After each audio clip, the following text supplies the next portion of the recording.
Shalom Ubrahá. Nossa aula de hoje é sobre reencarnação no judaísmo.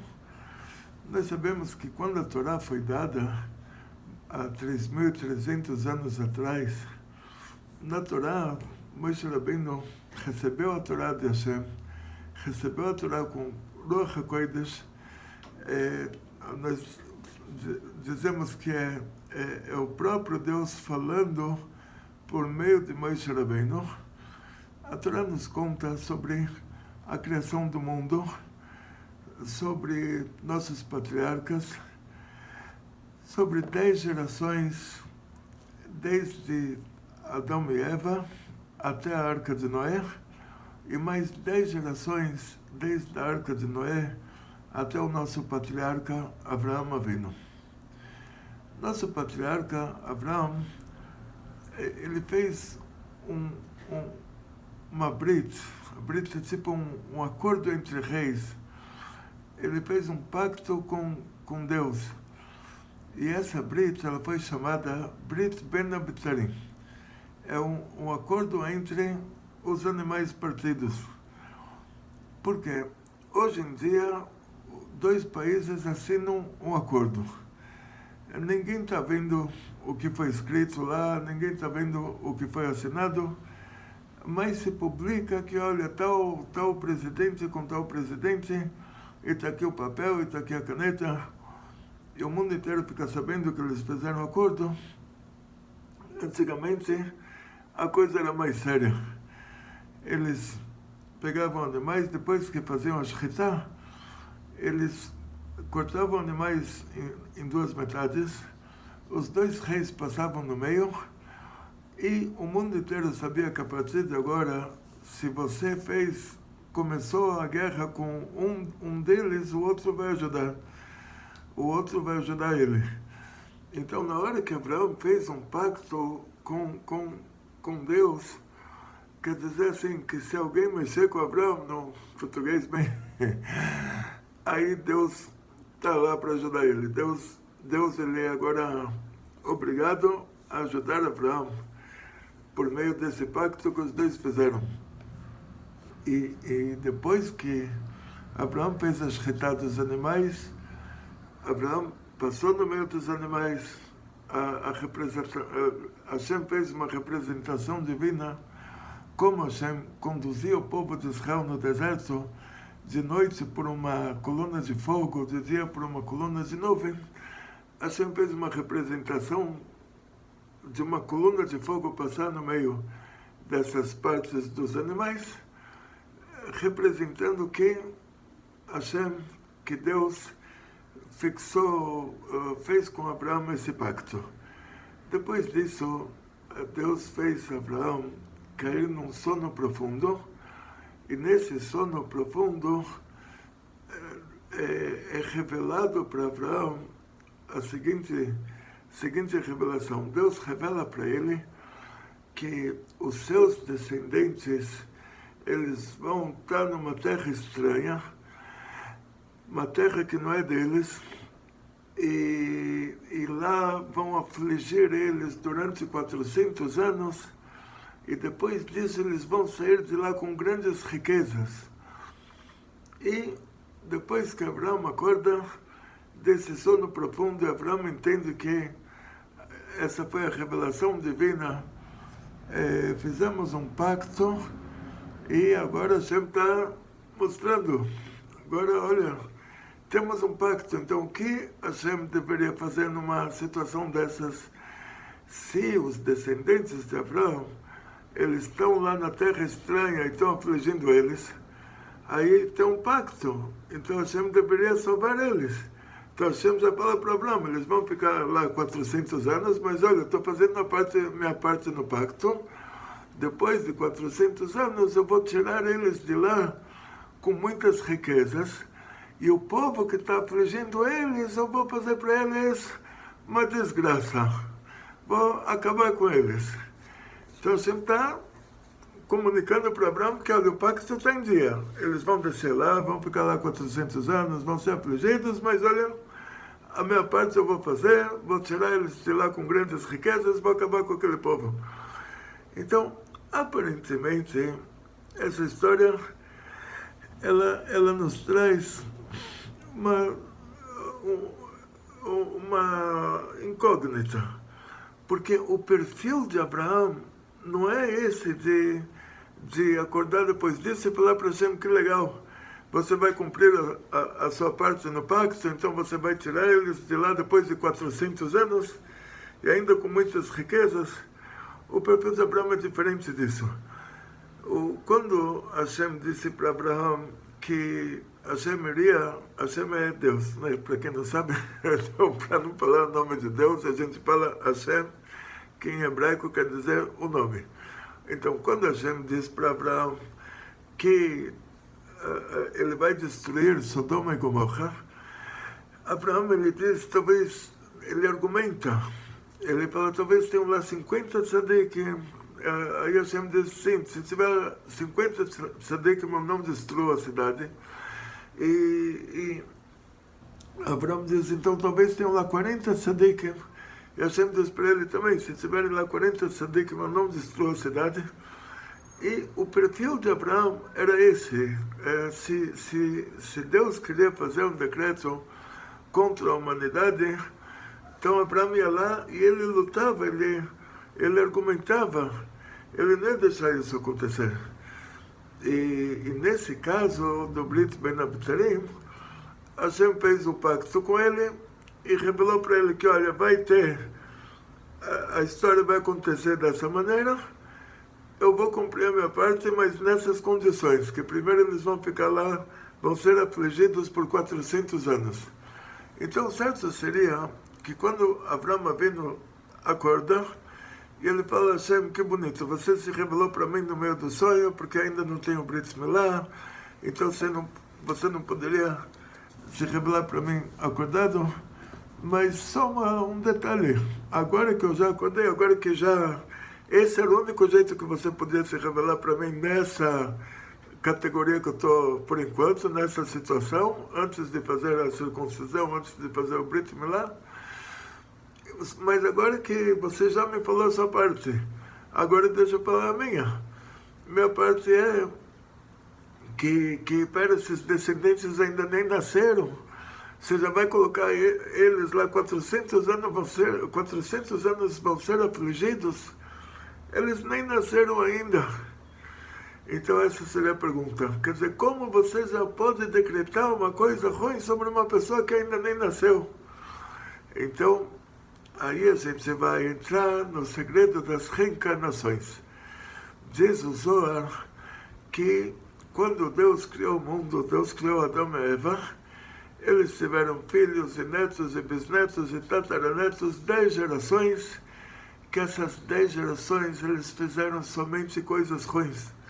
Eles eram almas divinas muito elevadas e eles fizeram coisas muito ruins. E aí eles causaram um dilúvio. Das 10 gerações, a última morreu no dilúvio, mas as 9 anteriores viveram muito bem, obrigado, com muito sucesso, muita saúde e muito dinheiro, deixaram uma herança enorme para as crianças e falaram, olha, papai matou, roubou, dormiu com a mulher do vizinho, estava tudo muito bom, seja como o papai, aproveita a vida.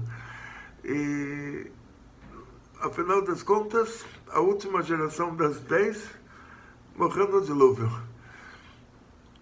Agora eles recebem uma chance para consertar o que eles fizeram de ruim. Diz o Zohar, agora eles se reencarnam e eles vão ter uma segunda chance. Nessa segunda chance, eles constroem a Torre de Babel. E cada uma daquelas pessoas que construiu a Torre de Babel, cada uma delas, ele era a pessoa que causou o dilúvio e morreu feliz antes do dilúvio. E eles constroem a Torre de Babel para chegar até acima das nuvens e contar para todo mundo, olha, nós estivemos no céu, não tem Deus, pode matar, pode roubar, pode dormir com a mulher do outro, está tudo, liberou total.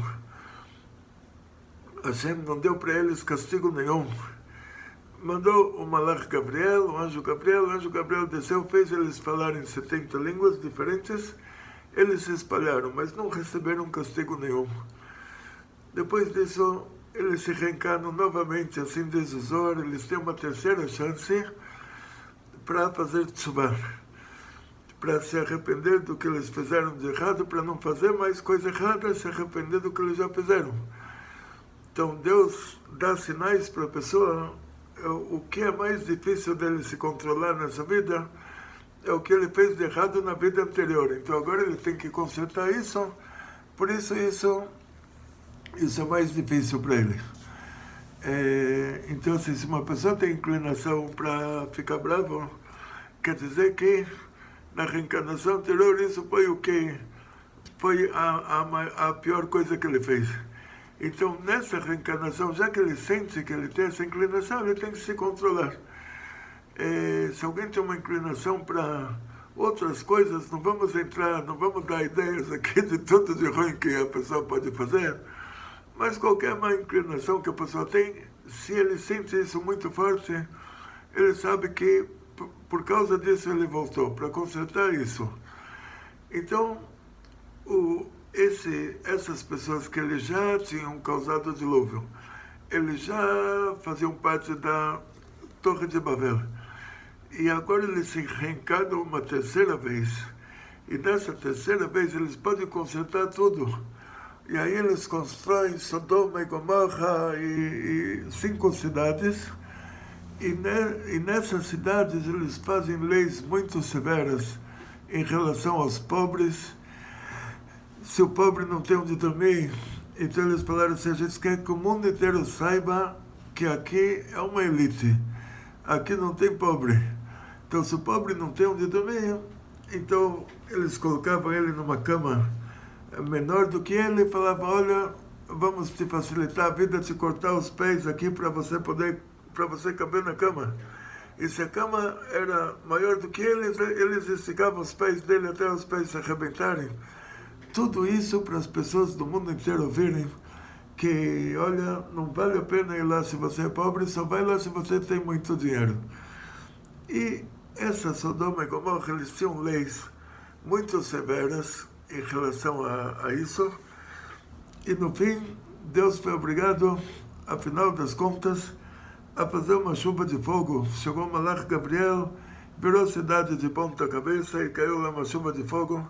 Primeiro caiu chuva de fogo, depois ele virou a cidade de ponta cabeça, e até hoje lá, aquele lugar é chamado de Yam HaMelach, o Mar de Sal. A gente chama em português de Mar Morto. E só que muitas pessoas da Sodoma e Gomorra, eles já tinham morrido felizes depois de ter feito todas as atrocidades. Eles morreram de velho e eles não estavam na hora que Deus destruiu Sodoma e Gomorra. Então, essas 3 gerações, a geração que causou o dilúvio, a geração que construiu a Torre de Babel e a geração da Sodoma e Gomorra, eles agora vão se reencarnar, eles vão ser o povo de Israel no Egito. Ou seja, na Haggadah de Pesach, do Rav Yaakov Abuhatzera, ele traz, em nome do Arizal, ele traz essa história. Eu encontrei isso tanto no Ketzvei do Arizal, nos livros do Arizal, quanto no Zohar, e também na Haggadah de Pesach do Rav Yaakov Abuhatzera, que o povo de Israel no Egito, eles eram a reencarnação, eles eram as almas divinas, eles eram grandes tzadikim, eles eram a reencarnação daquelas 3 gerações. Então aquele nenezinho fofo, que ele era um grande tzadik, o pai dele era um grande tzadik, a mãe dele era uma grande tzadikas, e aquele nenezinho fofo, na hora que ele nascia, chegava o exército egípcio, que era os Estados Unidos da época, pegava aquela criança pequena, jogava ele dentro do Rio Nilo, morreu afogado. Como pode ser um absurdo desses? Cadê agora o outro lado do pacto? Deus tem um pacto com Abraão, e Deus fala para ele: seus descendentes vão passar por tudo isso 400 anos. E Abraão devia falar: não tem que passar por nada disso. O que é isso? Deus me lembra, o que essa criança fez de ruim? Me fala, meu Deusinho querido, o que essa criança fez de ruim? Ele acabou de nascer. Ele não matou, não roubou, não dormiu com a mulher do outro, não fez nada de ruim. Por que ele tem que morrer dessa maneira? E se os pais dele merecem um castigo de ver o filho morrer assim, faz essa criança nascer em outra família. Aí entra o assunto da reencarnação. Não tem como uma pessoa sofrer nesse mundo se ele acabou de nascer, não matou, não roubou, não fez nada de ruim. Então, ele não deveria sofrer.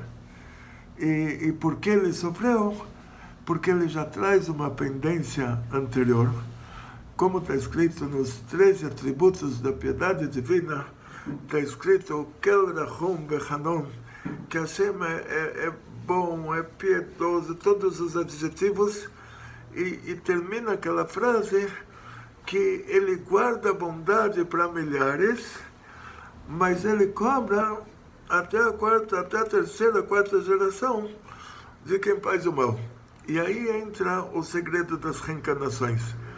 Quer dizer, a bondade divina é que Deus só cobra dessa pessoa nessa quarta geração. O que é a quarta geração?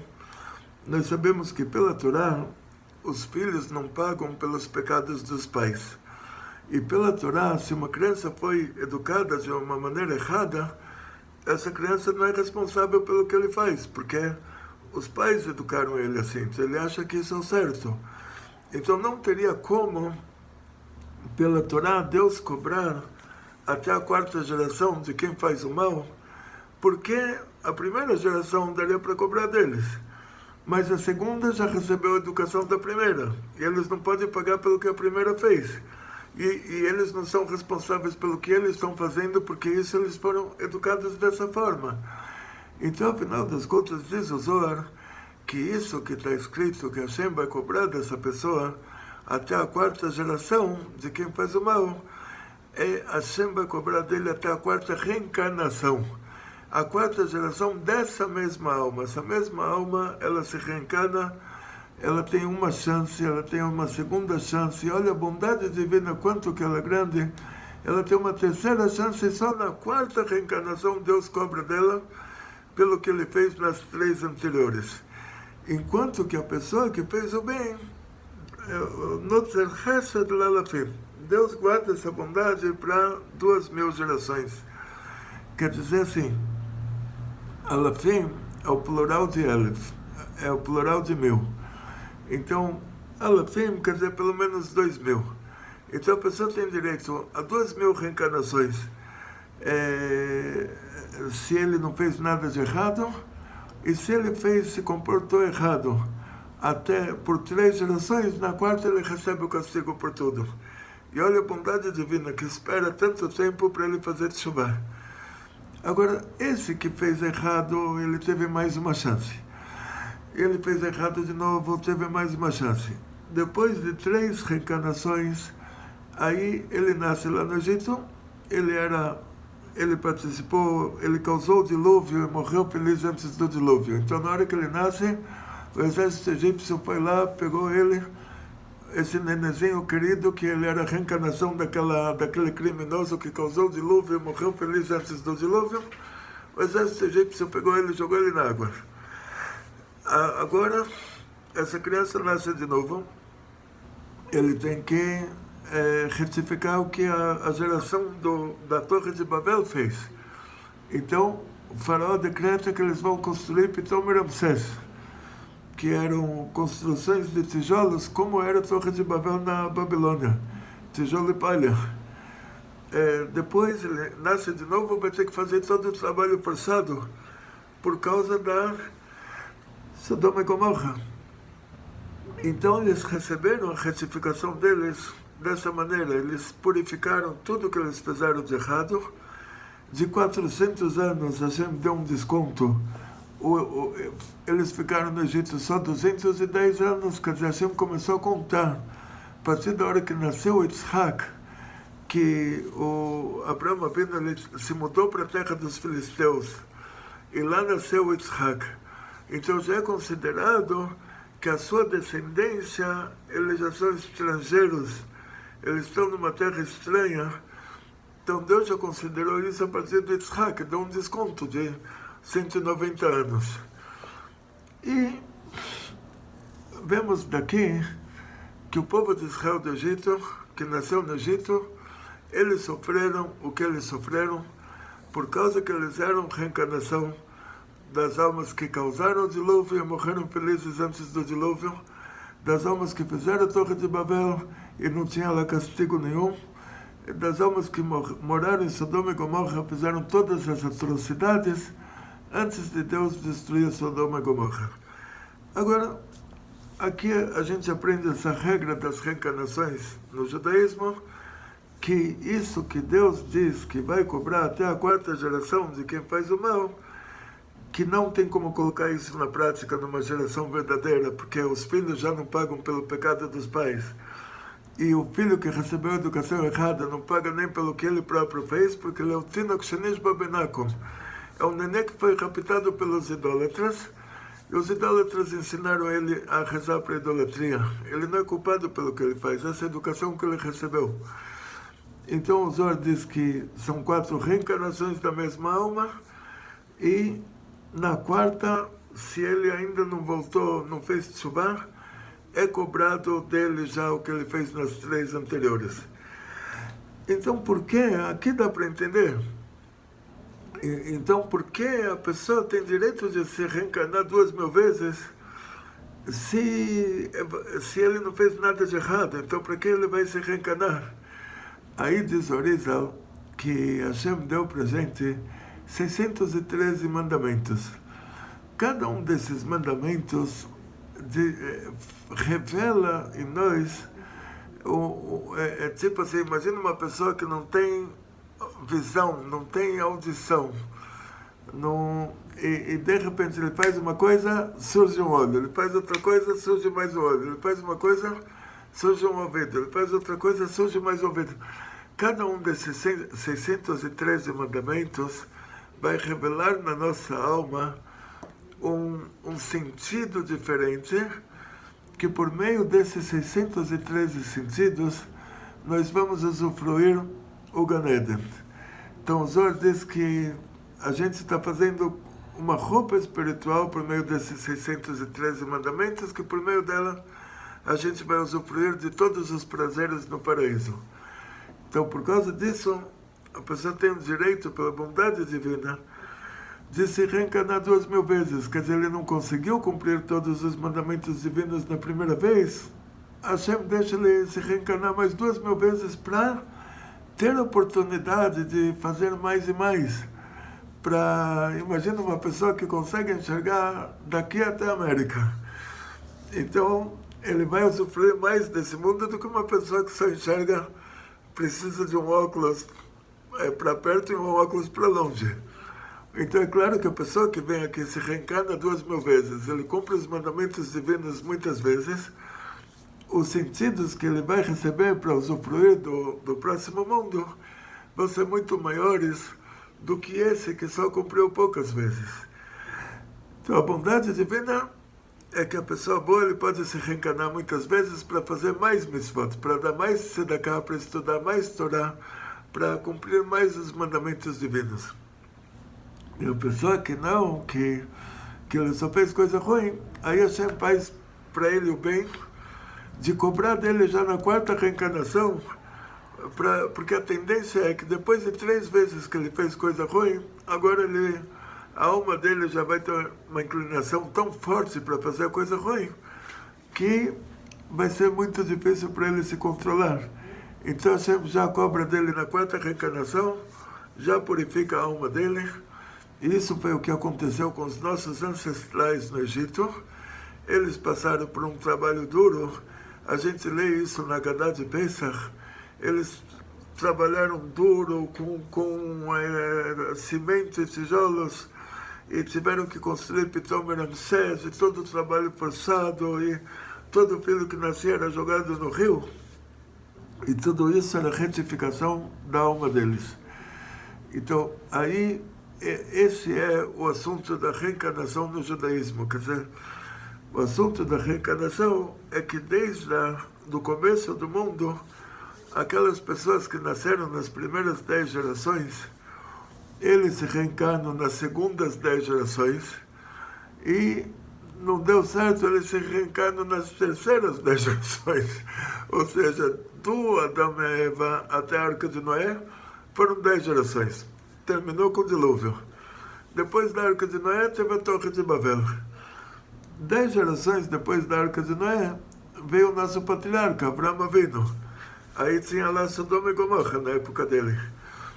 Até que, afinal das contas, eles se reencarnam no Egito. Lá no Egito, Deus cobra deles o que eles fizeram as 3 reencarnações anteriores, purifica a alma deles, e eles são o povo de Israel que saiu do Egito.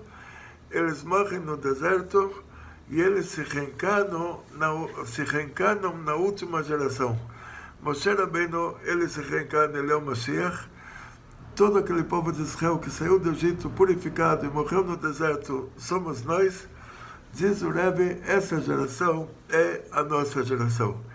Então, agora vamos torcer para que a Geulah aconteça o mais rápido possível. Amém, Keneratzon. Kol tov hatzlacha, briut, parnassá beshefa. Muito sucesso, muita saúde, muito dinheiro, muitas felicidades. Kol tov, chodesh tov mevorach. Kol tov.